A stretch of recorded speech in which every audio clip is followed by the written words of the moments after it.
Hi guys, welcome back to SL Life Tech YouTube channel. ඉතින් ඔන්න කාලයකට පස්සේ SL Life Tech එකෙන් තවත් අලුත්ම එපිසෝඩ් එකක් ගෙනලා තියෙනවා. ඉතින් මේක ගෙනාවේ ඔයාලා ගොඩක් කට්ටිය මයින් අහපු ප්‍රශ්නයක් ගැන. ඉතින් ඔයාලා ගොඩක් කට්ටිය මයින් ඇහුවා එක එක බජට් වල ගැලපෙන ස්මාර්ට්ෆෝන් මොනවද කියලා. ඉතින් අද අපි කතා කරමු ඔයාලගේ එක එක බජට් එකට ගැලපෙන සුපිරිම ෆ්ලැග්ෂිප් ස්මාර්ට්ෆෝන් පහක් ගැන. ඉතින් වැඩි කතා නොකර අපි වීඩියෝ එකෙම සම්පූර්ණ විස්තරය මෙන්න මේ ෆෝන්ස් ගැන දැනගමු. ඉතින් මේකෙදි මම ඔයාලට ගෙනල්ලා තියෙන ගොඩක් කට්ටියට ගැලපෙන, ඒ කියන්නේ Apple users-ලාට, Pixel users-ලාට, Samsung users-ලාට ඔක්කොටම ගැලපෙන ෆ්ලැග්ෂිප් ස්මාර්ට්ෆෝන් පහ. ඉතින් වැඩි කතා නොකර අපි වීඩියෝ එක ඉස්සරහම සම්පූර්ණ විස්තරය දැනගමු. එහෙනම් ඉතින් තාම channel එක subscribe නොකරන වීඩියෝ වань පල්ලා තියෙන subscribe button එක press කරලා bell එක ගන්න ඕවා දාලා like එකක් දාලා එන්න අමතක කරන්න එපා. එහෙනම් වීඩියෝ එක set වෙමු.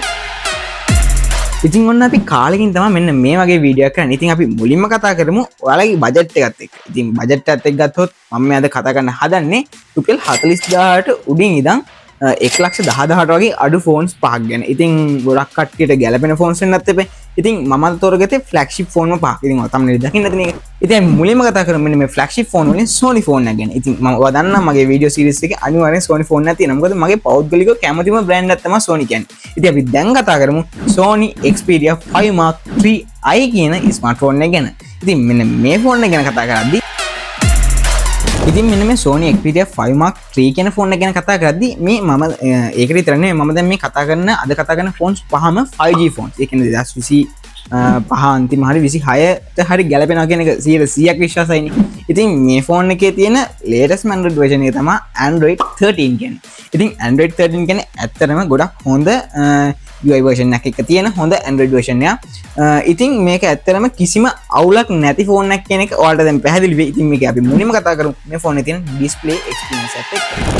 ඉතින් අපි මුලින්ම කතා කරමු මේ ෆෝන් එකේ තියෙන display experience එක ගැන. ඉතින් අපි මේ ෆෝන් එකේ display එක පැත්තට හැරෙද්දී අපිට මුලින්ම බලාගන්න පුළුවන් වෙන දේ තමයි මේ ෆෝන් එකේ තියෙන display refresh rate එක. ඉතින් ඇත්තටම මේක OLED panel එකක් එක්කෙන 120Hz refresh rate එකක් තියෙන display එකක් තියෙන ෆෝන් එකක්. ඉතින් ඔයා දන්නවනම් ඒ කියන්නේ ෆෝන් එකේ display refresh rate එක කියන්නේ මොකක්ද කියලා දන්නවනම් ඔයා දන්නවා මේ ගෙවන ගන්නට ගොඩක් හොඳ display experience එකක් ගන්න පුළුවන් ෆෝන් එකක් තමයි Sony 5 Mark 3i කියන්නේ. ඉතින් ඇත්තටම මේ ෆෝන් එකේ HDR එක support කරන 6.1 inches size එකක් තියෙන display එකක් තමයි Sony සමාගමෙන් Sony Xperia 5 Mark 3 කියන ෆෝන් එකට ලබා දීලා තියෙන්නේ. ඉතින් ඇත්තටම මේක මේ බජට් එක ගන්න පුළුවන් display sizes වලිනුයි quality එකනුයි ගොඩක්ම හොඳ ෆෝන් එකක් තමයි මෙන්න මේ Sony Xperia 5 Mark 3 කියන ෆෝන් එකට දීලා තියෙන්නේ. ඉතින් මේක ඇත්තටම protection එක විදිහට ගත්තොත් ඒ කියන්නේ display protection එකට Corning Gorilla Glass 6 හම්බලා තියෙනවා මෙන්න මේ Sony ෆෝන් එකට. ඉතින් ඇත්තටම ගොත් protection එක අතින් display quality එක අතින් size එක අතින් කිසිම අවුලක් නැති ෆෝන් එක තමයි මෙන්න මේ Sony Xperia 5 Mark 3 කියන ස්මාර්ට්ෆෝන් එක. ඉතින් මේකේ තියෙන build එක ගැන කතා කරද්දී දැන් display ගැන කතා කරන්නේ. ඉතින් මේකේ build එක ගැන කතා කරද්දී ඔයාලට මේක බලා ගන්න පුළුවන් වෙන්නේ glass back එකක් එක glass font එකක්. ඉතින් ඇත්තටම කිව්වොත් flagship phone එක තියෙනම දෙයක් නේ glass back එක glass font එක. ඒත් එකම මේක frame එක aluminium වලින් තමයි Sony සමාගමෙන් නිෂ්පාදනය කරලා තියෙන්නේ. ඉතින් ඔයාලට මේක phone එක use කරද්දී මාරම ප්‍රීමියම් ෆීල් එකක් ඔයාලගේ යූසර් එක්ස්පීරියන්ස් එක විදිහට හොඳටම ගන්න පුළුවන් ෆෝන් එකක් තමයි Sony Xperia 5 Mark 3 කියන ස්මාර්ට්ෆෝන් එක යූස් කරද්දී ඔයාලට දැනෙන්නේ. ඉතින් මේ ෆෝන් එක, ඒ කියන්නේ Sony 5 Mark 3i කියන ෆෝන් එක ඔයාලට storage capacity දෙකකින් මිලදී ගැනීමේ හැකියාවක් තියෙනවා. ඉතින් මේ storage capacity දෙකටම ඔයාලට හම්බ වෙන්නේ 8GB RAM එකක්. ඒ කියන්නේ 8GB RAM එකක 128GB storage එකක් හරි 8GB RAM එකක 256GB storage එකක් හරි. ඉතින් ඔයාලට මේ දෙකකින් වෙනස් වෙන්නේ ඒකේ ඒ කියන්නේ එක storage capacity අදාළ මිල ගණන් ඔයාලට වෙනස් වෙනවා. ඒ අරගෙන කිසිම feature එකක්වත් option එකක්වත් මෙන්න මේ storage ඉඳ ඔයාලට වෙනස් වෙන්නේ නැහැ. හරි, ඉතින් අපි මේ ෆෝන් එකේ storage capacity එක, build quality එක, display එක වගේ ගොඩක් දේවල් කතා කරලා තියෙන්නේ. ඉතින් දැන් අපි කතා කරමු මේකේ price range එක. ඉතින් මේ ෆෝන් එක ඔයාලට මාකට් එකේදී මිලදී ගන්න පුළුවන් වෙන්නේ brand new ෆෝන් එකක් විදිහට නම් නෙමෙයි. ඉතින් ඔයාලා දන්නවා Sony phones ගොඩක් වෙලාවට brand new phones විදිහට නෙමෙයි ඔයාලට මිලදී ගන්න පුළුවන් වෙන්නේ. ඉතින් ඔයාලට මේක second market එකේදී මිලදී ගන්න පුළුවන් වෙන්නේ රුපියල් 40000ත් 50000ත් අතර මුදලකට. ඉතින් ඒ කියන්නේ රුපියල් 40000ත් 50000ත් අතර ගන්න පුළුවන් මම දැකපු ෆෝන්ස් වලින් හොඳම ෆෝන් එක මෙන්න මේ Sony Xperia 5 Mark 3i කියන ස්මාර්ට්ෆෝන් එක. ඉතින් මේකේ ඔයාලා දැන් මේ දකින්න ෆොටෝස් වී ඔක්කොමත් එක බලද්දී මේක සුපිරිම quality ෆෝන් එකක් කියලා ඔයාලට බය නැතුව ගන්න කියලා රෙකමන්ඩ් කරන්න පුළුවන් ෆෝන් එක. ඉතින් අපි ඊළඟට බලමු Pixel users ට මොකද්ද ගැලපෙන ස්මාර්ට්ෆෝන් එක මේ වෙලාවේ ගන්න කියලා. ඉතින් guys අපි දැන් කතා කරමු Pixel ෆෝන් එක ගැන. දැන් මම ඇත්තටම අද මේ වීඩියෝ එකට Pixel ෆෝන්ස් දෙකක් තෝරගෙන තියෙනවා. ඉතින් මම දැන් හිතුවේ අවුරුද්ද අනුව නෙමෙයි ප්‍රයිස් එක අනුව මේ ෆෝන්ස් දෙක කැටගරි කරන්න. ඉතින් අපි දැන් කතා කරමු රුපියල් 50000ත් 70000ත් අතරින් ඔයාලට ගන්න පුළුවන් හොඳම Google Pixel ෆෝන් එක මොකක්ද කියලා. ඉතින් මම දැන් තෝරගත්තේ Google Pixel 7 කියන ස්මාර්ට්ෆෝන් එක. ඉතින් මම ඇත්තටම යූස් කරන්නේ Google Pixel 6 එක. ඉතින් මේ ෆෝන්ස් වල මම ඇත්තටම කතා කරන්න නැති ගොඩක් දේවල් තියෙනවා. ඉතින් ඒ කියන්නේ කතා කරන්නේ නැහැ කියන්නේ කතා කරාට වැඩක් නැහැ. මොකද කැමරා එක්ස්පීරියන්ස් එක ඒත් එක්කම RAM එක ඒ වගේ දේවල් ඇත්තටම මේ ෆ්ලැග්ෂිප් ෆෝන් වල බලාපොරොත්තු වෙන්න ඕනේ නැති දේවල්. මොකද ඒ වගේ කියන්නේ හොඳ නැහැ කියලා මේ කියන්නේ. දැන් ඔයාලට මගේ දැන් මේ බලන වීඩියෝ එක පේන්නේ Google Pixel 6 එකකින් රෙකෝඩ් කරන වීඩියෝ. ඉතින් ඔයාලට ඒකෙන් තේරෙනවානේ ඒකේ තියෙන කැමරා එක්ස්පීරියන්ස් එක මොන වගේද කියලා. ඉතින් එතනින් එහාට තියෙන Google phones වල ඇත්තටම මීට වැඩි ගොඩක් ලොකු කැමරා එක්ස්පීරියන්ස් එකක් ඔයාලට ගන්න පුළුවන්. ඉතින් අපි මේ Google Pixel 7 කියන ස්මාර්ට්ෆෝන් එක ගැන කතා කරද්දී ඉතින් මේකත් 5G ස්මාර්ට්ෆෝන් එකක්. ඉතින් ඒ හින්දා මුලින්ම කියන්න ඕනේ 5G හින්දාම මේක 2026 අවුරුද්දට වගේම 25 අන්තිමට හොඳටම ගැලපෙන ස්මාර්ට්ෆෝන් එකක්. ඉතින් මේකෙදී ඇත්තටම ඩිස්ප්ලේ එක ගැන එහෙම කතා කරද්දී ඉතින් guys අපි මේ Google Pixel 7 කියන ස්මාර්ට්ෆෝන් එකේ ඩිස්ප්ලේ එක ගැන කතා කරද්දී අපිට පේනවා මේකේ තියෙන්නේ 90 Hz refresh rate එකක් එක්ක HDR10 Plus support කරන AMOLED panel එකක්. ඉතින් ඇත්තම කිව්වොත් මේකෙදි ඔයාට ඩිස්ප්ලේ එක්ස්පීරියන්ස් එක ගැන කතා කරොත් අය අපේ භාෂාවෙන් කිව්වොත් පට්ට ඩිස්ප්ලේ ක්වොලිටි එකක් එක්ක වීඩියෝස් ෆොටෝස් නැරඹීමේ හැකියාව ඔයාට මේ Google Pixel 7 ෆෝන් එකත් එක්ක ඔයාට ලැබිලා තියෙනවා. ඉතින් මේකේ ඩිස්ප්ලේ සයිස් එක ගැන කතා කරොත් මේකේ තියෙන්නේ 6.3 inches ඩිස්ප්ලේ එකක්. ඉතින් ඇත්තටම මේකේ ප්‍රොටෙක්ෂන් එක ගැන කතා කරද්දී Corning Gorilla Glass Victus වලින් තමයි ප්‍රොටෙක්ට් කරලා තියෙන්නේ මෙන්න මේ ඩිස්ප්ලේ එක. ඉතින් ඇත්තටම මේකේ ක්වොලිටි එකයි ඩිස්ප්ලේ ප්‍රොටෙක්ෂන් එකයි ගැන කතා කරද්දී කිසිම අවුලක් නැතුව Google සමාගමෙන් ලෝභ නැතුව දීලා තියෙනවා මෙන්න මේ ෆෝන් එකට හැමදේම. ඉතින් මේ ෆෝන් එක 2026 අවුරුද්දට ගන්න හිතන් ඉන්නවනම් ඩිස්ප්ලේ එක පැත්තෙන් නම් කිසිම වොරි එකක් වෙන්නේ නැහැ මෙන්න මේ Google Pixel 7 ෆෝන් එකේ. හරි ඉතින් මේ බැටරි එක ගැන කතා කරොත් මේක ඇත්තටම තියෙන මිලිඇම්පියර් 4355ක වගේ ලිතියම් අයන් බැටරියක්. ඉතින් සාමාන්‍යයෙන් ඩේලි වැඩක් කරොත් පැය 8ක වගේ ස්ක්‍රීන් ටයිම් එකක් එක්ක වැඩ කරන්න පුළුවන් බැටරි එකක් කියලා මම හිතනවා. මොකද මගේ ළඟ තියෙන Pixel 6 එක මම ඒකෙන් සාමාන්‍යයෙන් පැය 8ක් විතර අල්ලනවා. ඒ කියන්නේ වගේ යූස් කරන විදිය අනුව තමයි බැටරි එක. අපි බැටරි එක ගැන වැඩි කතා නොකරමු. මොකද දැන් මේකේ බේසික් රිවිව් යන්නේ නැහැ.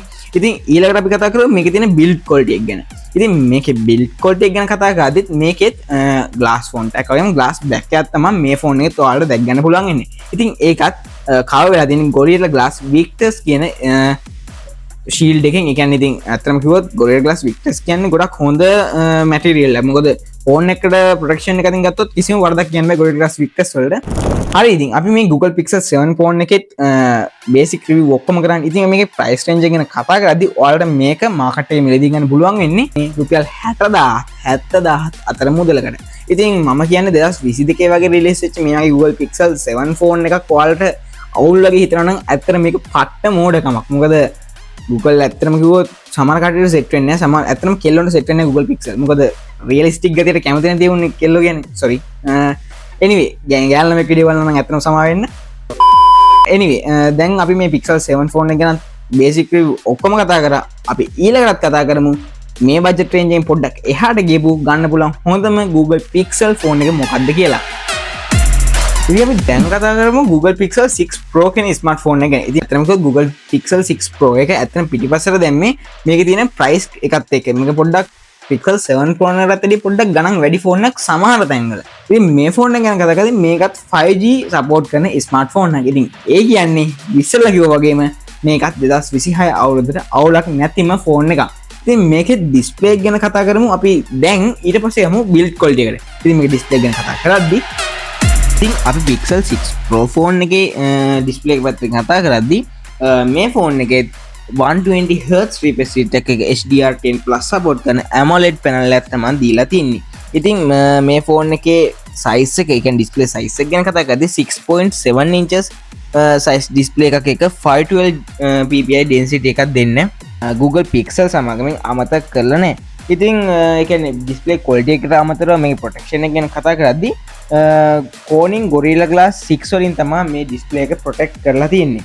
ඉතින් ඇතරම ඩිස්පලේ කොල්ට එකයි ප්‍රටක්ෂණ එක ඇතර කිසිම අවුලක් කියන නෑ මෙන්න මේ Google පික්සල් සමගම දී තින පික්සල් 6 ප්‍රෝන් එකට ඉතින් කිසි මවුලක් නැතුවට එදින වැඩ කරගැනීමට එත් එකම හොඳ ඩිස්පලේ කොල්ටිය එක වීඩියෝස් පොටස් බන්න මෙන්න මේ Google පික්සල් 6 ප්‍රෝෆෝන් එක යස් කල්ල ඔයාට පුළුවන් ඉතින් මේ බැට්‍රිය ඇතරක මිලියම්පේ 5300ක වගේ බැට්‍රියක් ඉතින් ඇත්තමකොත් මේක Google Pixel 6 Pro කියන්නේ සාමාන්‍යයෙන් දැන් ඔයාලා හිතන්න Samsung ලගනම් S21 Ultra නැත්නම් Ultra එකන යන්නේ එකට ටික ඇඩ්වාන්ස් මොඩල් එක නැත්නම් Apple නම් iPhone දැන් 15 නම් 15 Pro වගේ යන්නේ ඉතින් මේක දියන්නේ Google ලගේ Pixel 6 නම් 6 Pro කියන එක ඉතින් ඇත්තමකොත් 6 Pro එක ඊට පස්සේ එන බෑන්ඩ් එකේ normal version එක කියන්නේ දැන් Google Pixel 6 Pro නම් ආ ඊට පස්සේ ආවේ 7 series එකනේ 7 series එකේ Google Pixel 7 එකකට වැඩිය ටිකක් හොඳ ෆෝන් එකක් තමයි 6 Pro කියන්නේ.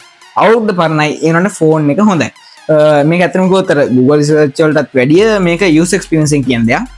anyway අපි දැන් කතා කරමු Google Pixel 6 Pro ෆෝන් එකේ build quality එක ගැන. ඉතින් ඇත්තටම ගොත් මේ Google Pixel 6 Pro ෆෝන් එකේ ඉතින් මේකෙදිත් ඔයාලා බලාගෙන පුළුවන් වෙන්නේ back glass එක විදියට ඒ කියන්නේ back එකත් front එකත් දෙකම protect කරලා තියෙන glass වලින් ඒත් එකම මේකේ තියෙන්නේ aluminium frame එකක්. ඉතින් මේකෙදි ඔයාලට back glass එකේ protection එකට Gorilla Glass 6 glass එකක් තමයි Google සමාගමෙන් මේ කට්ටිය දීලා තියෙන්නේ. ඉතින් තව මේ ෆෝන් එක ගැන කතා කරද්දී මේකේ මම කැමතිම දෙයක් තමයි storage capacities. ඉතින් මේකෙදි ඔයාලට ගන්න පුළුවන් 12GB RAM එක 128GB නැත්නම් 256GB වගේම 512GB කියන storage capacities ඔක්කොම ඒ කියන්නේ ඒක වෙනස් වෙන price එක.